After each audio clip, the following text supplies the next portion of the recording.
الرحمن الرحيم الحمد لله رب العالمين والصلاة والسلام على سيد الأنبياء والمرسلين وعلى آله وأصحابه أجمعين أما بعد فقد قال الله تبارك وتعالى في كلامه المجيد والفرقان الحميد أعوذ بالله من الشيطان الرجيم بسم الله الرحمن الرحيم ولله على الناس حج البيت من استطاع إليه سبيلا ومن كفر فإن الله غني عن العالمين وقال النبي صلى الله عليه وسلم من حج فلم يرفث ولم يفسق رجع كيوم ولدته أمه وقال النبي صلى الله عليه وسلم الحج المبرور ليس له جزاء إلا الجنة او کما قال علیہ الصلوۃ والسلام۔ معزز بزرگوں اور میرے نوجوان ساتھیوں، آئیے سب سے پہلے ہم سب اللہ تعالیٰ کا شکر ادا کریں کہ خدائے ذوالجلال نے ہم سبوں کو یہ توفیق بخشی کہ ہم سب دنیا کی ساری ضرورتوں سے نکل کر، ساری مصروفیتوں اور مشغولیتوں سے نکل کر اللہ تعالیٰ کی بارگاہ میں حاضر ہوئے ہیں۔ یقیناً یہ اللہ تعالیٰ کا ہم سبوں پر ایک خاص انعام ہے، اللہ تعالیٰ کا خاص فیضان ہے کہ ہم سب اللہ رب العزت کی بارگاہ میں حاضر ہوئے ہیں۔ میرے محترم بزرگوں، ابھی خطبہ مسنونہ کے بعد میں نے قرآن پاک ایک آیت کریمہ تلاوت کی ہے اور فخر رسول سیدنا محمد رسول اللہ صلی اللہ علیہ وسلم کی ایک چھوٹی سی حدیث بھی میں نے آپ کے سامنے نقل کی ہے۔ آج کچھ باتیں تلاوت کی گئی آیت کریمہ اور حدیث پاک کی روشنی میں آپ کے سامنے رکھنے کی کوشش کر رہا ہوں۔ دعا کریں کہ اللہ تعالی ہم سب کے لیے کہی گئی باتوں کو نفع کا ذریعہ بنا دے اور اللہ تعالی ہم سب کو عمل کی توفیق عنایت فرما دے۔ میرے بزرگوں، ابھی میں نے جو آیت کریمہ آپ کے سامنے تلاوت کی ہے، آئیے سب سے پہلے ہم آیت کریمہ کا مفہوم سمجھتے ہیں، مطلب سمجھتے ہیں کہ قرآن کریم کی آیت کے اندر اللہ تعالیٰ کا کیا پیغام ہے ہمارے لیے، اللہ تعالیٰ کس بات کا حکم فرما رہا ہے، کیا سبق ہمیں دے رہا ہے، کس چیز کے بارے میں ہمیں آیت کریمہ کے اندر بتلایا جا رہا ہے۔ تو میں آپ کو بتلا دوں کہ اللہ تعالیٰ نے آیت کریمہ کے اندر حج کی فرضیت کو بتلایا اور حج کا تاکیدی حکم اللہ تعالیٰ نے ہم سب کو دیا ہے اور یہ بتلایا کہ کن لوگوں پر حج کرنا فرض ہے، ضروری ہے، اور نہ کرنے کے بعد کتنا بڑا گناہ ہے، وہ اللہ تعالیٰ کی نگاہ میں کتنا مبغوض ہے،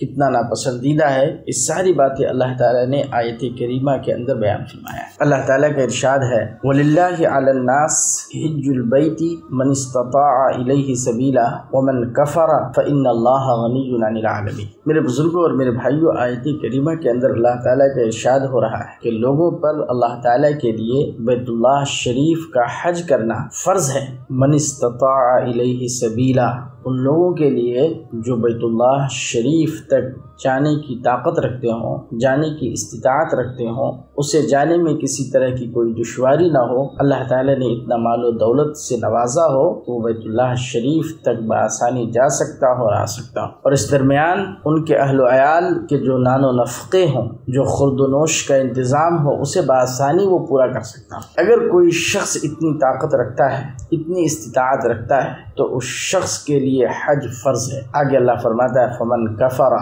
فَإِنَّ اللَّهَ غَنِيٌّ عَنِ الْعَالَمِينَ۔ فرض کے باوجود اگر کوئی حج کا انکار کرتا ہے تو اس نے کفر کیا، اللہ کے احکام کی نافرمانی کی، بہت بڑا گناہ کیا، اور اللہ تعالیٰ سارے جہانوں سے بے نیاز ہے۔ میرے بزرگوں اور میرے بھائیوں، یہ قرآن کریم کی آیت کریمہ کا مفہوم ہوا، مطلب ہوا جو میں نے آپ کے سامنے بیان کیا۔ اس آیت کریمہ کے اندر اللہ تعالیٰ نے صاف فرما دیا کہ جس شخص کے اندر اتنی استطاعت ہو کہ وہ بیت اللہ شریف تک سفر کر سکتا ہو، اس کے لیے ضروری ہے کہ وہ حج کرے، اور اگر اس نے حج نہیں کیا تو اس نے کفر کیا، اور اللہ تعالیٰ تمام جہان والوں سے بے نیاز ہے۔ میرے بزرگوں، مطلب یہ ہے کہ اللہ تعالیٰ کو ہماری کسی بھی عبادت کی ضرورت نہیں ہے، نہ نماز کی ضرورت ہے، نہ روزے کی ضرورت ہے، نہ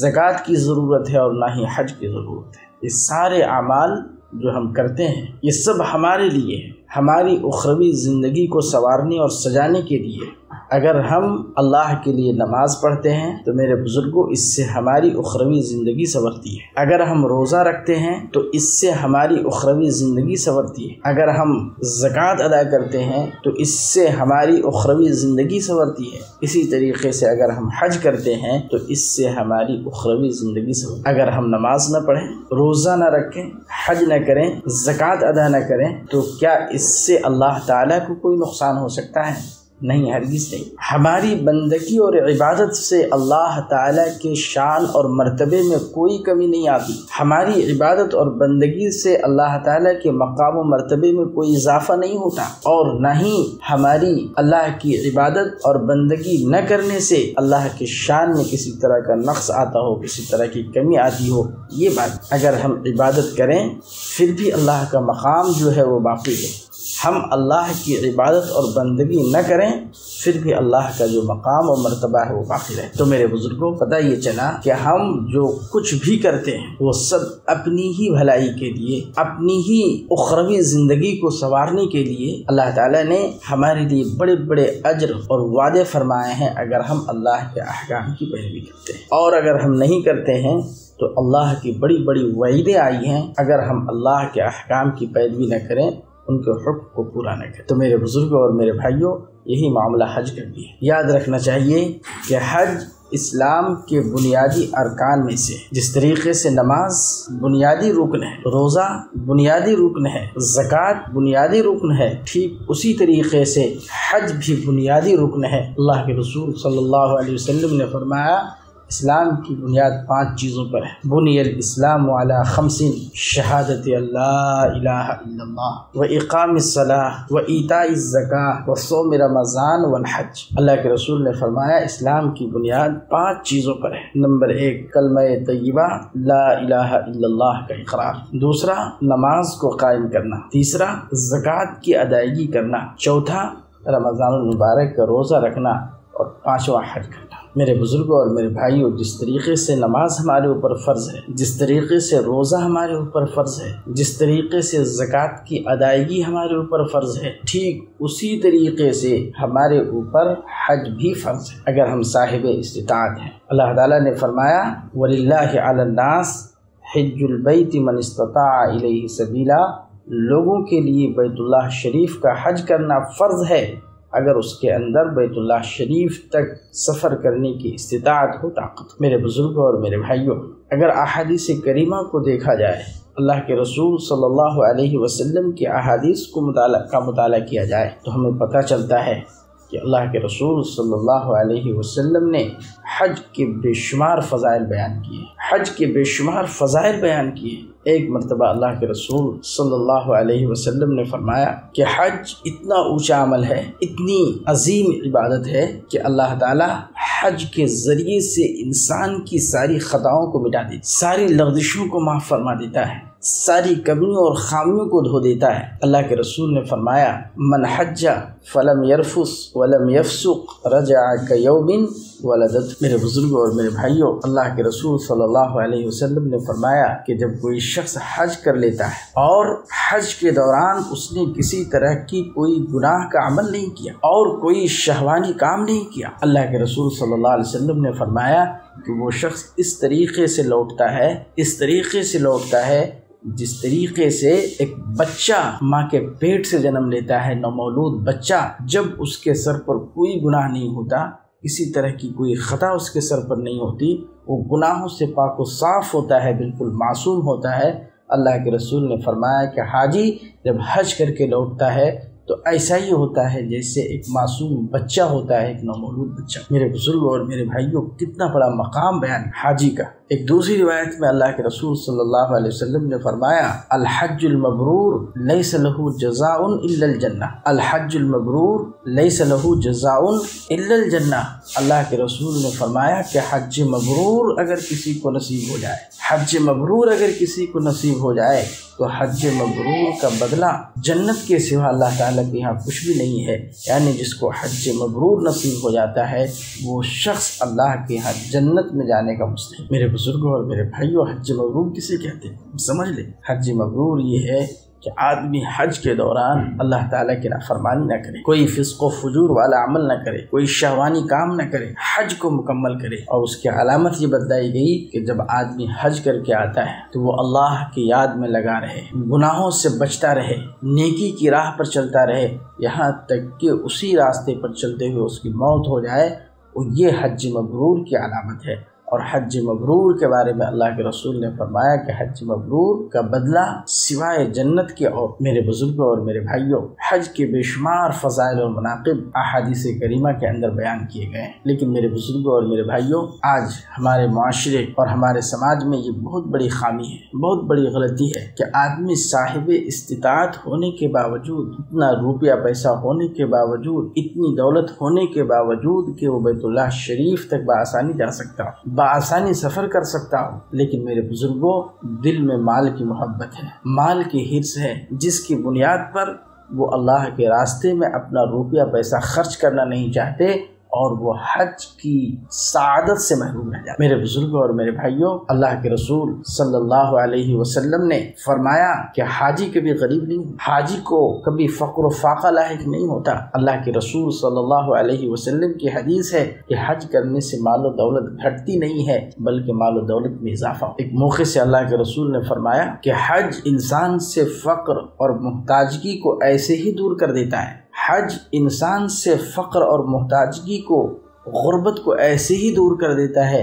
جیسے لوہے کو بھٹی کے اندر ڈالا جائے تو بھٹی میں ڈالنے کی وجہ سے لوہا کا زنگ دور ہو جاتا ہے، جس طریقے سے لوہے سے زنگ دور ہو جاتا ہے اسی طریقے سے حج کرنے کے بعد انسان سے فقر اور محتاجگی دور ہو جائے۔ میرے بزرگوں اور میرے بھائیوں، اللہ کے رسول صلی اللہ علیہ وسلم نے یہ بتلا دیا کہ حج کرنے کے بعد جہاں اخروی ثمرات و نتائج ہمیں حاصل ہوں گے، اخروی نعمتیں ہمیں حاصل ہوں گی، جنت کے ہم مستحق بنیں گے، ہمارے گناہوں سے ہمیں معافی کا پروانہ نصیب ہوگا، وہیں میرے بزرگوں ہمیں اس دنیا کے اندر بھی خوشحالی اور فارغ البالی نصیب، ہمیں دنیا کے اندر بھی محتاجگی اور فقر سے نجات ملے گا۔ میرے بزرگوں اور میرے بھائیوں، ہمیں معلوم ہو جانا چاہیے کہ حج کے کیا شرائط ہے، حج کرنے کے لیے کیا شرائط ہے، کن لوگوں پر حج فرض ہے، شرائط حج کیا ہے۔ اگر کوئی شخص حج کرنا چاہتا ہے، حج کو جانا چاہتا ہے، تو اس کو معلوم ہونا چاہیے کہ حج کے شرائط کیا کیا ہے۔ حج کے 5 شرائط بیان کیے گئے۔ نمبر 1، مسلمان ہونا، کافر پر حج فرض نہیں، کفر کی حالت میں حج فرض نہیں ہوتا، اگر ہم مسلمان ہیں تو ہمارے اوپر حج فرض ہوگا۔ اسی طریقے سے عاقل، حج کرنے کے لیے عقل مند ہونا ضروری ہے، غیر عقل مند یعنی مجنون اور دیوانے کو اللہ کے رسول نے مرفوع القلم بنایا ہے، غیر مخلف فرمایا ہے، اس پر حج فرض نہیں۔ تیسرا ہے بالغ ہونا، بلوغت ضروری ہے حج کی فرضیت کے لیے، عاقل ہونا، بالغ ہونا، اسی طریقے سے آزاد ہونا۔ آج کے دور میں کوئی شخص غلام نہیں، ہر شخص آزاد ہے۔ اب 5ویں چیز صاحب استطاعت ہونا۔ اگر یہ 5 چیزیں کسی انسان کے اندر پائی جاتی ہیں تو وہ شخص حج کا مکلف ہے، اس کے اوپر حج فرض ہے۔ اور میرے بزرگوں اور میرے بھائیوں، یہ بھی یاد رکھنا چاہیے کہ اگر اللہ تعالیٰ نے انسان کو دولت سے نوازا ہے، روپیہ پیسہ دیا ہے، اور وہ ایک بار سے زائد حج کرنا چاہتا ہے تو اس کے لیے ضروری ہے کہ وہ ایک بار سے زائد حج کرے، لیکن زندگی میں کم از کم 1 مرتبہ حج کرنا فرض ہے۔ اللہ کے رسول صلی اللہ علیہ وسلم نے فرمایا زندگی میں 1 مرتبہ حج کرنا فرض ہے، اگر اللہ نے صاحب استطاعت بنایا ہے تو۔ ایک مرتبہ اللہ کے رسول صلی اللہ علیہ وسلم سے ایک شخص نے پوچھا، اے اللہ کے رسول، کیا ہر سال ہمیں حج کرنا فرض ہے؟ اللہ کے رسول نے خاموشی اختیار۔ پھر جب اس نے دوسری بار یہی پوچھا، تیسری بار یہی پوچھا، تو اللہ کے رسول نے فرمایا کہ اگر میں ہاں کہہ دیتا تو تمہارے لیے ہر سال حج فرض ہو جاتا اور تم مشقت میں پڑ جاتے۔ میں نے خاموشی اختیار کی، تمہارے لیے زندگی میں 1 بار حج کرنا فرض ہے، لیکن ہاں اللہ نے اگر تمہیں دولت دیا ہے، روپیہ اور پیسہ سے نوازا ہے، تم بیت اللہ شریف تک بآسانی جا سکتے ہو اور کئی بار جا سکتے ہو، تو تمہارے لیے ضروری ہے کہ تم نفلی حج اور بھی زیادہ ادا کر سکتے۔ میرے بزرگوں اور میرے بھائیوں، اسی طریقے سے ایک اور حدیث ہے جس کے اندر حج کی فضیلت بیان کی گئی ہے، حج کے بارے میں حج کی اہمیت کو بتلایا گیا ہے کہ کس طرح سے حج انسان کو گناہوں سے پاک و صاف کر دیتا ہے۔ اللہ کے رسول صلی اللہ علیہ وسلم سے حضرت عمرو بن عاص رضی اللہ تعالی عنہ نے ایک مرتبہ جب وہ اسلام کے اندر داخل ہونا چاہ رہے تو وہ اللہ کے رسول کی خدمت میں حاضر ہوئے اور اللہ کے رسول صلی اللہ علیہ وسلم سے قبول اسلام کی خواہش کا اظہار کیا اور کہا، اے اللہ کے رسول، آپ ہاتھ بڑھائیے، میں آپ کے ہاتھ پر اسلام کی بیعت کرنا چاہتا ہوں۔ اللہ کے رسول صلی اللہ علیہ وسلم نے اپنا ہاتھ بڑھایا، حضرت عمرو بن عاص رضی اللہ تعالی عنہ نے اپنا ہاتھ کھینچ لیا۔ اللہ کے رسول نے پوچھا، عمر یہ تم کیا کر رہے ہو؟ کہ اللہ کے رسول، میں ایک شرط لگانا چاہتا ہوں کیا اللہ تعالیٰ ہمارے گناہوں کو اسلام لانے کے بعد معاف فرما دے گا؟ اللہ کے رسول صلی اللہ علیہ وسلم نے فرمایا کہ عمر جان لو ان الاسلام یہدی من کان قبلہ، اسلام وہ دولت ہے، اسلام وہ نعمت ہے کہ اگر آدمی کفر سے اسلام میں آتا ہے تو اسلام اس کے کفر کے دور کے سارے گناہوں کو مٹا دیتا ہے۔ ان الحجرۃ تہدم من کان قبلہا، ہجرت اگر کوئی شخص کر لیتا ہے اسلام کی آبیاری کے لیے، اسلام کی بقا کے لیے، اسلام کی سرسبزی اور شادابی کے لیے، اس طریقے سے صحابہ کرام رضوان اللہ تعالی علیہم اجمعین نے کیا تو اللہ تعالیٰ اس کے ساری خطاؤں کو مٹا دیتا ہے ہجرت کی وجہ سے۔ تو ہجرت گناہوں کو مٹانے کا ذریعہ ہے۔ اور تیسری چیز اللہ کے رسول نے فرمایا ان الحج یہدم من کان قبلہ،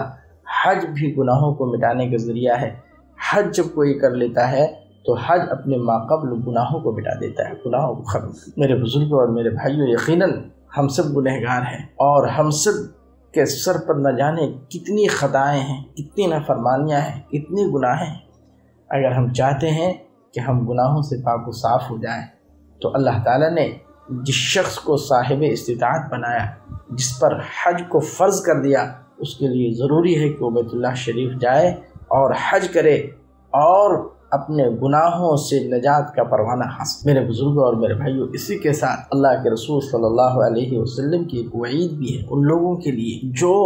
استطاعت کے باوجود حج نہیں کرتے۔ اللہ کے رسول نے فرمایا کہ جو شخص استطاعت کے باوجود حج نہ کرے، یعنی بیت اللہ شریف کا سفر نہ کرے، حج کے ارکان کو پورا نہ کرے، اللہ کے رسول نے فرمایا کہ ایسے شخص کے لیے کوئی پرواہ نہیں ہے کہ وہ نصرانی ہو کر مرے یا یہودی ہو کر مرے۔ میرے بزرگوں اور میرے بھائیوں، اللہ کے رسول صلی اللہ علیہ وسلم کی اس ارشاد میں ہمیں یہ نظر آ رہا ہے کہ اللہ کے رسول ان لوگوں سے کس قدر ناراض ہیں، کس قدر خفا ہیں، کس قدر غصہ ہیں جو استطاعت کے باوجود حج نہیں کرتے، اپنے مال کو بچاتے ہیں، اپنے آپ کو، اپنے روپیہ پیسہ کو بچاتے ہیں اور اللہ کے راستے میں خرچ کرنے سے کتراتے ہیں۔ میرے بزرگوں اور میرے بھائیوں، ہمارے لیے ضروری ہے کہ ہم خود بھی حج کرنے جائیں اگر ہم صاحب استطاعت ہیں، اور ہمارے لیے ضروری ہے کہ ہم اپنے بھائیوں کو جو صاحب استطاعت ہے انہیں ترغیب دیں کہ وہ حج کریں۔ حج ایک عظیم فریضہ ہے، ایک مقدس فریضہ ہے جس کی ادائیگی ہمارے لیے۔ اللہ تعالی ہم سب کو عمل کی توفیق عطا فرمائے۔